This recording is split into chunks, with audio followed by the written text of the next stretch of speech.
Imagine your child goes to school and never comes home. Imagine the school calls you, but instead of answers, all you get are confusing details, missing information, and explanations that sound impossible. That's exactly what happened to the family of 17-year-old Kendrick Johnson, whose body was found inside a rolled-up gym mat at his high school. What should have been a straightforward investigation became one of the most controversial and debated cases in modern American history. Kendrick was a normal teenager, living in Valdosta, Georgia. He was quiet, athletic, and played several sports. He dreamed of becoming a professional athlete someday. His family described him as a happy, respectful kid with a big smile. Nothing about his life suggested danger. So when he left for school on January 10th, 2013, no one imagined he wouldn't return. That afternoon, Kendrick went to classes, walked the halls, talked to friends.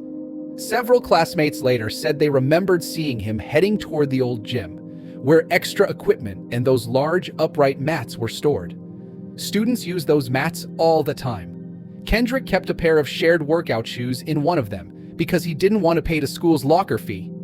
It was normal for students to place their belongings behind the mats. But the next day, on January 11th, something unusual happened. A group of students entered the old gym for class and noticed something strange. A pair of socks sticking out from the opening of one of the mats, which was standing upright. At first, they thought someone was hiding or playing a prank. But as they approached, they realized it was a body. Teachers were called over immediately. School officials tipped the mat onto its side, revealing Kendrick Johnson inside, upside down, stuck deep within the rolled mat.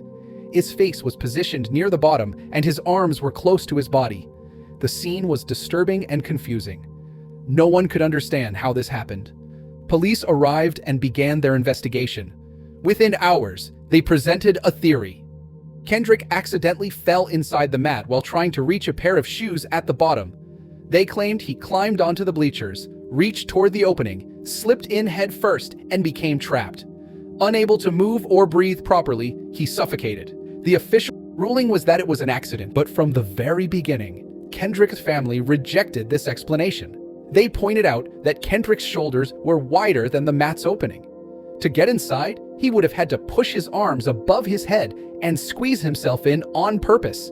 Most students said the mats were too heavy to climb into, and the more common way to get shoes from inside a mat was simple. Just tip the mat over. Why would Kendrick climb inside head first instead? There were more questions. The mat Kendrick was found in was around 6 feet tall, but Kendrick was 5'10". Even if he tried to reach inside, it seemed strange he would voluntarily climb into it completely. And why would he do this in the middle of the school day, when the gym was open and other students were around? Then came questions about the timeline. Kendrick was last seen in the afternoon on January 10th, but the old gym had been used by several groups that day, and no one noticed anything unusual. The next morning, it took until around 10 or 11 a.m. for someone to discover him, even though the mats were visible and students had walked past that area before. How could a body inside a giant mat go unnoticed for so long? As investigators released details, the family grew more suspicious. Photographs taken at the scene showed blood on Kendrick's face, but investigators said this was simply blood that pooled due to gravity after he died upside down. Then came one of the biggest moments in the case, the discovery that many of Kendrick's internal organs were missing. Months after he was buried, his family pushed for an independent second autopsy. When the medical examiner opened Kendrick's body, they found that his organs had been removed and replaced with newspaper. The funeral home sent the Georgia Bureau of Investigation had removed his organs during the first autopsy because they were too damaged to preserve. They also claimed that disposing of the organs and filling the cavity with newspaper was standard practice. The family said it absolutely was not. The second autopsy found signs of apparent blunt force trauma that the first autopsy did not mention. The family pointed to this as proof that something violent happened to Kendrick. Investigators disagreed and said the second autopsy was inaccurate. Next came the school surveillance footage. Kendrick was seen entering the gym area, but crucial moments were missing.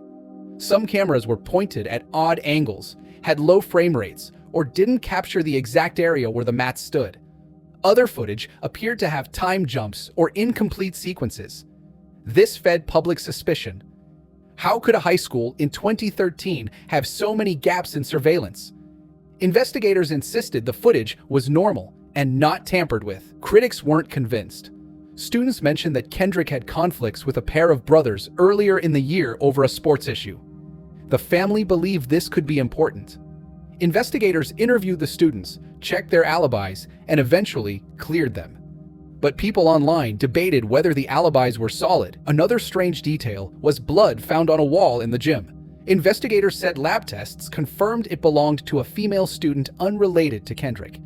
A pair of shoes and a hoodie were also discovered near the mats, but they were not collected immediately. These items were later found to belong to other students, but critics argued they should have been tested from the start. As the case gained media attention, more inconsistencies surfaced. The mat Kendrick was found in was originally farther away from where Kendrick usually stored his shoes. Some students said the mats had been moved for cleaning earlier in the week.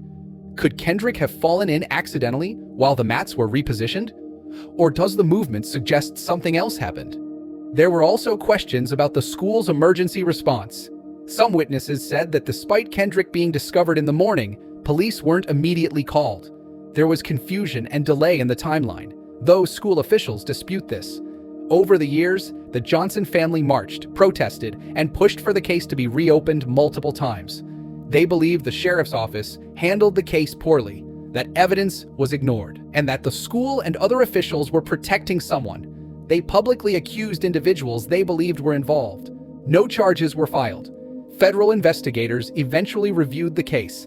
After years of looking at evidence, interviews, and footage, the Department of Justice announced they found no proof of foul play. They said the accidental death conclusion stood. In 2021, the case was reopened once again by a different sheriff's office. After reviewing all the evidence, they concluded again that Kendrick's death was accidental. They released a full report saying there was no sign of a struggle, no credible suspects, and no evidence supporting murder. Kendrick's family said the new report ignored key facts and simply repeated the original conclusion. And this is what makes the Kendrick Johnson case so complicated. There are two narratives that don't meet in the middle. On one side is the official finding that Kendrick accidentally fell into a mat and suffocated. On the other side is the family's belief that Kendrick was killed and that the truth has been covered up. People still debate the physics of the mat, the missing organs, the surveillance footage, the timeline of events, and the injuries shown in autopsy photos. Some believe everything can be explained by a tragic accident. Others believe there are too many coincidences, too many mistakes, and too many unanswered questions for that to be true. And that's why this case remains so haunting, because to this day, there is no explanation that satisfies everyone. How does a teenager end up inside a gym mat during a school day with hundreds of people around, and still no one can agree on what really happened? Until every piece of evidence is fully understood, the story of Kendrick Johnson will continue to raise questions that no one has been able to answer. If you've made it this far, make sure to subscribe, leave a like, and check out another interesting story.